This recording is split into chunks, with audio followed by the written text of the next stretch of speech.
Welcome to Dead Folks Tales, a New Orleans-centric podcast exploring Southern Gothic stories, history, and hauntings, with your host, paranormal and fantasy author, Nola Nash. Find out more at nolanash.com. Now, let's talk about dead people. Or perhaps undead people, as we've got Miss Charlaine Harris, who's with us today on Dead Folks Tale. So welcome to this episode. And Charlaine, thank you so much for joining us. It is just truly a joy to have you here with us today. It's a pleasure for me also, Nola. Oh, thank you. Now, for those of you who may be going, wait a minute, I know that name.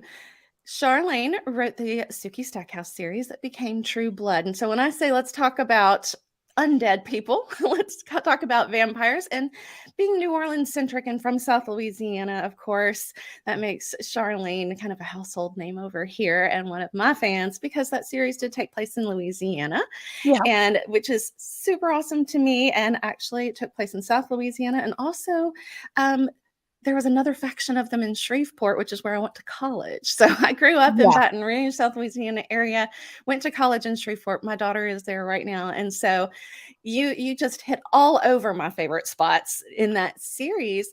But what folks may not know is that is just one of many series that you have written. And I love that they're so varied, because you don't necessarily think about the author of the True Blood series also being, you know, you've got the Aurora Tea Garden Mysteries on Hallmark as well. Did you ever have anybody say, wait a minute, aren't you the vampire lady? What are you doing writing Hallmark books? Yeah. I've certainly had people be surprised when they met me that I was, an average nice person, because they thought, wait a minute, she writes all this stuff and yet she seems like a nice person. It's hard for some readers. I'm sure you do. It's hard for some readers to separate the work from the writer. Mm-hmm. Absolutely. And I love that Southern drawl that you've got going on. I mean, for me, being from the deep South, hearing that Southern accent, I just love it. And you are in Texas now, but you are not originally from Texas. Is that correct? That's correct. I'm originally from Mississippi.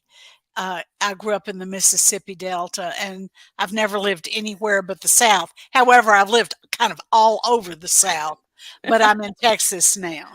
I love it. Now, my grandmother grew up in Jackson, Mississippi.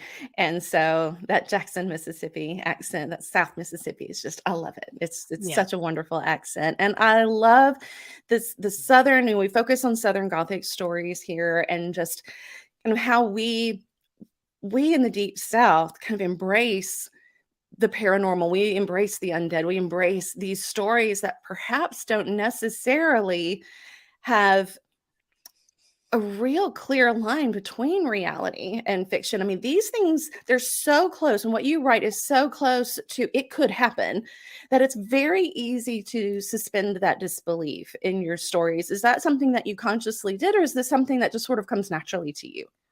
It's certainly something that I consciously did, Nola. I feel like readers relate more to the characters, or find that they like the characters more when the characters have the same everyday problems that they do. Yes. I like to anchor my unreality in reality, and it just makes people more empathetic with the characters. I love that their flaws are not necessarily the flaws that they would have because of the paranormal elements. They are human flaws. They are flaws that we all have and can relate to. And that is such a special thing to do in books that maybe are pushing that line between what is believable and what is not believable. And, sometimes with the high fantasy, and you've got, all these magical worlds, let's look at Harry Potter and, things like that, Lord of the Rings. And there's very little believability. You're truly in another world.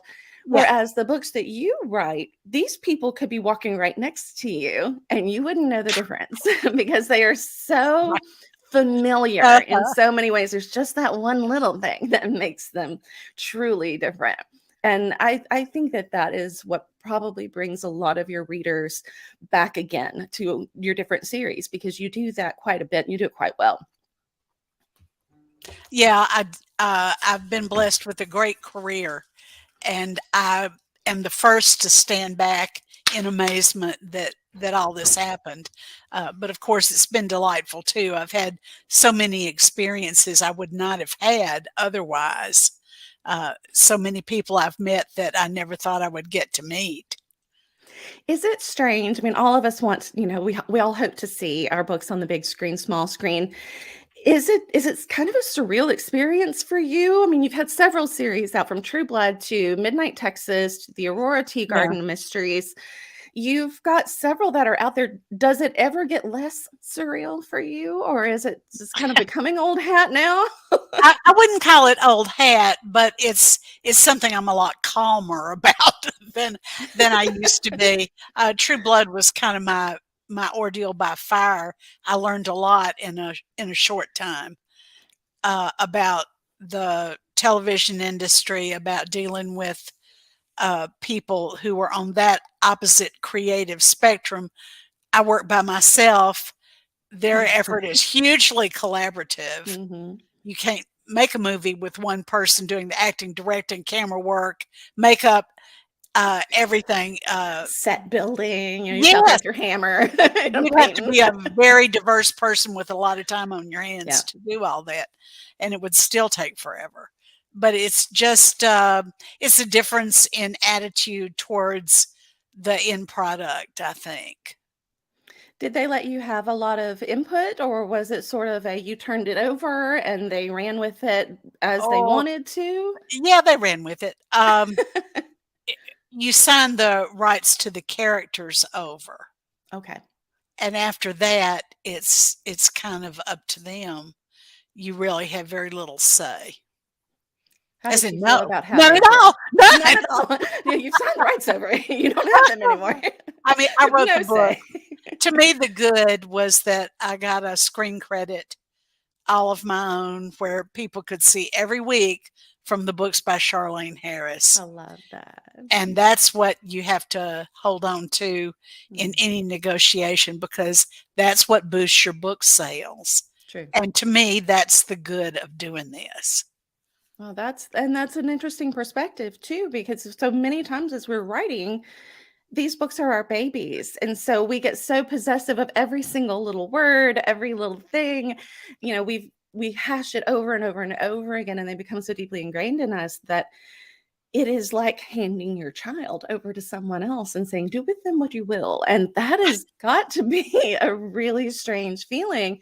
But I love the perspective of knowing that your name on that screen, no matter what they've done with those characters, helps to bring people back to your books where those characters were given that life in the first place. And so back to who they truly are. I only have control over the books. So I'm always hoping people will come to the source material.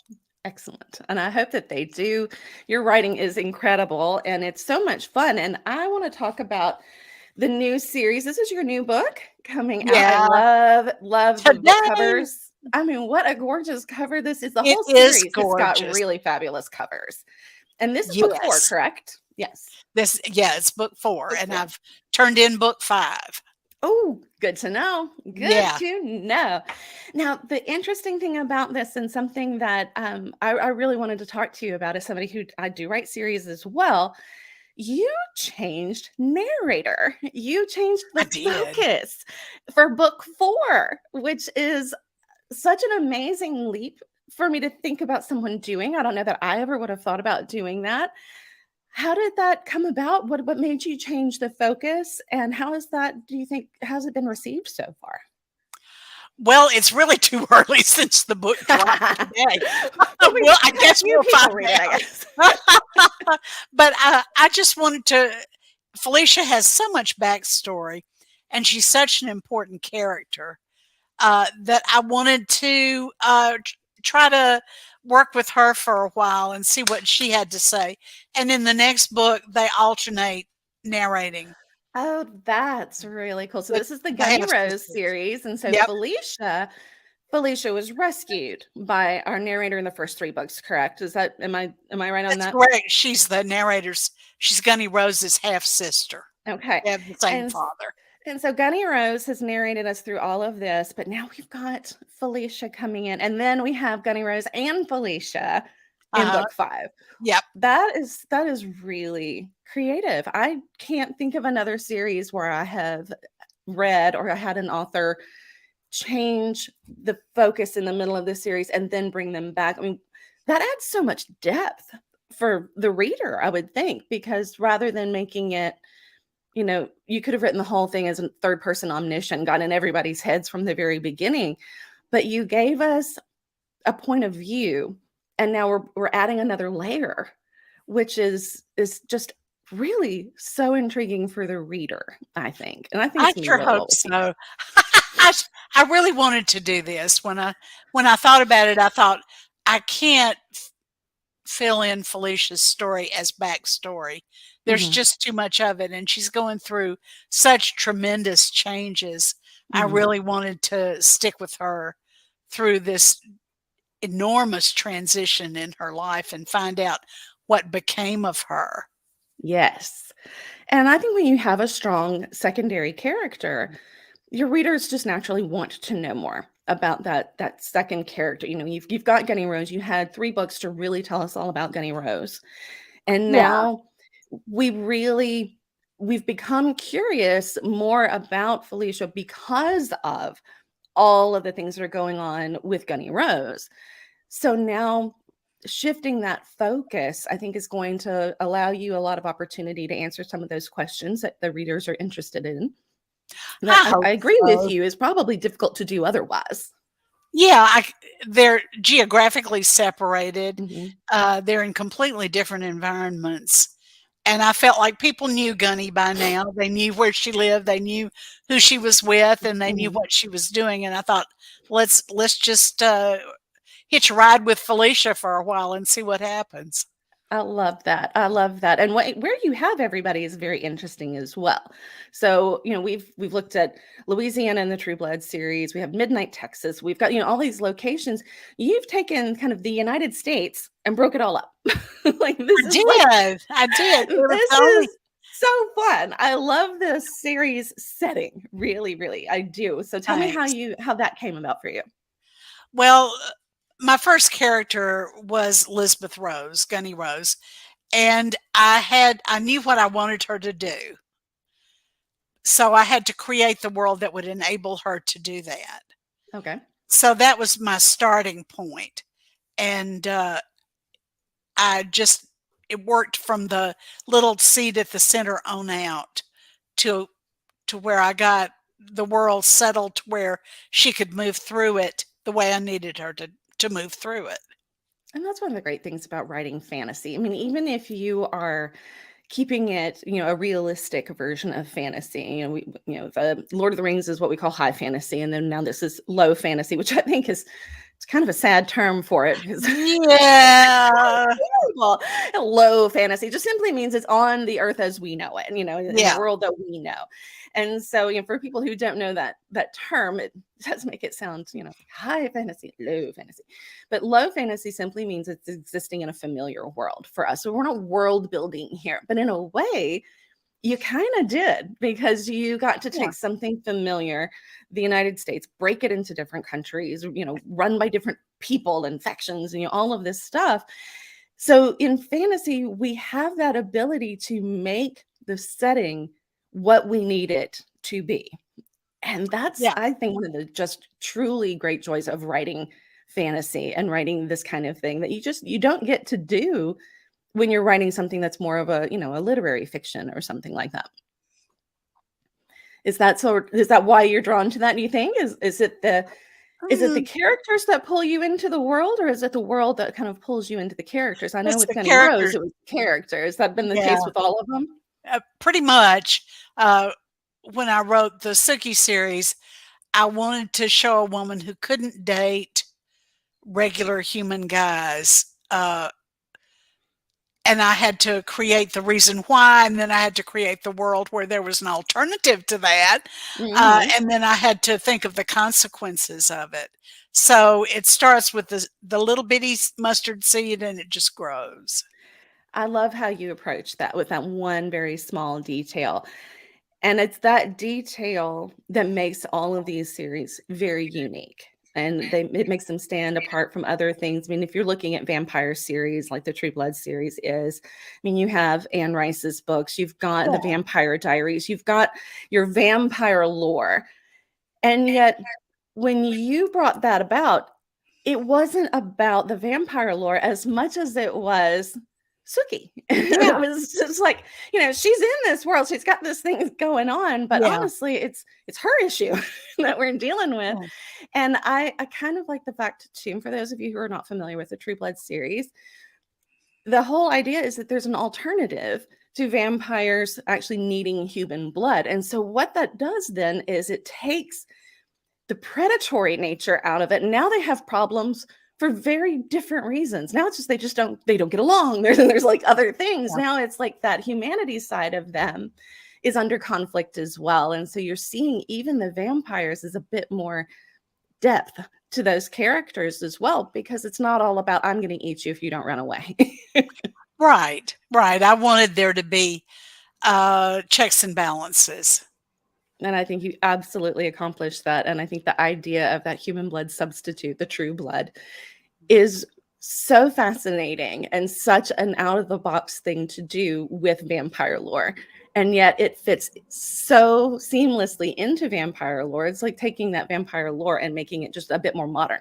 Because isn't that what we do with so much of our food? Is we find a substitute. If something's not great for us, we don't find us a substitute. Right. And if that's it's exactly not available, or we think of moral reasons for not eating it, we find a substitute. I love that. It is just such a modern thing. And Charlaine, what are you hoping that readers take away from Felicia's story, going back to the Gunny Rose series, which I love? I just love talking about all of them. And I'm hoping that you will come back and join Laura and I on BYOB, because I know she's going to want to talk to you also.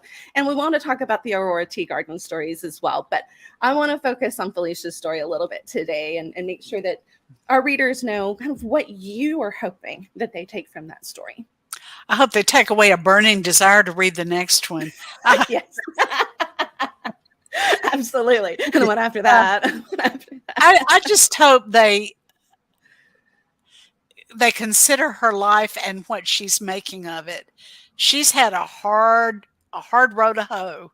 Mm-hmm. And she is really a strong survivor, just like her sister, but in through a different mechanism. She's never had the family backing. She's never had economic advantages. She's never had good nutrition. Right. She's little and she's scrappy. I love that. She is. But she does not give up. And I love the grit. I love any story that has a woman out there with grit. Not so much, she doesn't need her Prince Charming. She's going to scrape her way up to where she needs to be. And there's just something inspirational about, and just fun. You just root for that character that has so much grit, that just keeps fighting, keeps going, keeps overcoming those odds, even if they get knocked down a few times. And I think it's great that we get to see Felicia do that, because she is in a very different situation than Gunny Rose is. And what a great way to highlight that is by giving her own book with her own perspective within the series. And so rather than spinning it off into a different series, I think it's just so creative to give her own book and then bring Gunny Rose back in for book 5. I mean, that is just fantastic. So many people would be tempted to just spin it off and give Felicia her own series, but keeping the threads together with the two sisters, I think is just truly, truly creative, and just what a wonderful idea. And I do hope that it is well received by the readers, because for the uniqueness of the idea, but also for the depth that it gives the characters and the story itself. Oh, thank you. You are most welcome. So as people are looking to find you, I mean, other than HBO and Hallmark, where can they find you with your books, where the characters do truly live in your heart? Where all are you for people to find you? Social media? Do you hang out in different reader groups? Do you have groups that you hang out with, the websites, things that you do? I Would you have say? a professional Facebook page, and I do respond to questions on there. Oh, Uh, excellent. I have a website. I respond. It's under construction now. We had some problems with our platform, and we're getting that all worked out. So hopefully, Excellent. it will be up and running quite soon. And I answer questions. I don't mind. I Uh, love that. as long as it's not somebody saying, "Your smile is so beautiful," Oh and gosh. I'm just going, Don't we hate those? I "Yeah, I mean, I really do. I really do." it's I like, think, don't you have anything better to do in your time? right, right. I mean, ask me a legitimate question about my work. Let me know that you're a real person and a real Yeah. reader. And I think, we've said this on this show, and I've said it with Laura on BYOB. Readers, we'd love to hear from our readers. We love to hear what they're taking away from our books. And as much as, I can ask you, what do you hope that they take away? There's something very special when a reader says, this is what this book meant to me. This Yes. is what I Yes. took from that. And as authors, if they don't tell us, we don't know. And so it's Right. very nice to have that communication and to be able to get in touch with the author, to pass that along to them. And I'm always afraid that maybe readers are too shy to do that, or they think that they are imposing in some way. But I think by and large, most authors enjoy that kind of feedback, to know that their book meant something to someone. It always makes me feel like I'm doing the right thing when a reader Yes. says, "My mom was dying of cancer, and I read your books to her to take her mind off chemotherapy." You don't you don't throw anything like that away. That No. warms your heart and makes you feel like you're really in the right Mhm. business. It really Absolutely. does. Absolutely. And it's those kinds of things that keep us going. It is. You got to have that. You got to have that to know, it's worth the blood, sweat, tears, hours, and sleepless nights that we put into this, Yeah. because we know that it means something to someone. And sometimes it's just even that one person, it reached that one person, and that makes it all worthwhile, a story like that. It And so, really does. It really does. I'm so fortunate to have very kind readers that bookstores are happy to have. good. Uh, I love that. it really makes you feel good about the people that read my books, and of course, I Mhm. take that as a really positive thing in my life. That just goes to show that who you are is coming through in the books that you write as Oh, well. And I mean, you are just such a kind spirit, and it has been such a joy having some time to sit down with you. thank And you. I know your time is so valuable, and you've got so much going on. I appreciate the time that you have taken to chat with me today. And I know that the readers appreciate the time that you take when you're responding to them, when they reach out to you as well. And that is that it's just, I hope that they continue to read your books and to find those stories that they want to share with you and how they've touched their lives. And just, even if all it is you took me away to a different world, a different place for Yes. a while, when everything else seems so crazy, I know that I can open the pages of a Charlaine Harris book and disappear for a while and just know that That's I've what gone we're on a great all looking adventure. for. That's what all we Mhm. readers are looking for, to Yes. have a little vacation.